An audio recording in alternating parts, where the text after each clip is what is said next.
بلخ ولایت ته د هیواد د ټولګټو چارو وزیر د خپل یو سفر په ترڅ کې له ازبکستان هیواد سره د نایب آباد اوسپنې پټلۍ پرانیسته وکړه. نوموړي په دغه پرانیست غونډه کې وویل چې د افغانستان اسلامي امارت هڅه کوي ترڅو د ورته اوسپنې پټلیو له لارې د ملي سوداګرو ستونزې راکمې کړي. اسلامي امارت په کومک د خپل ګاونډیانو دا کس لري چې د دې ځای څخه هم دا ګاډي تېره شي، لکه اوس چې د موافقه شوې ده د ازبکستان هېواد سره چې ګډ هیات ځي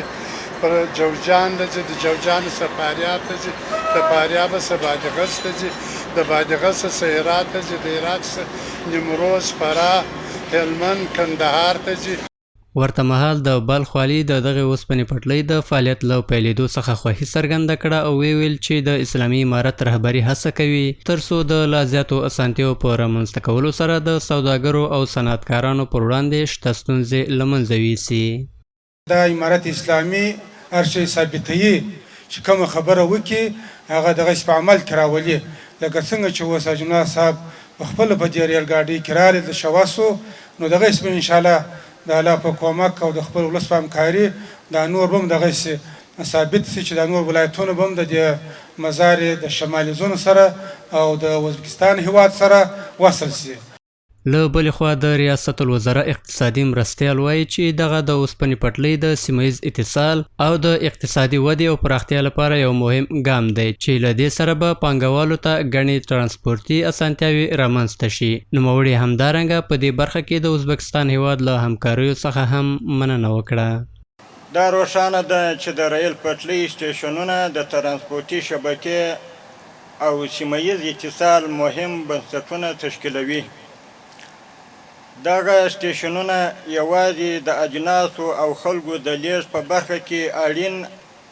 او مهمې اسانتیاوې رامنځته کوي، بلکې د سیمه ییز اقتصاد په غوړېدو او اجتماعي پرمختګ کې هم مهم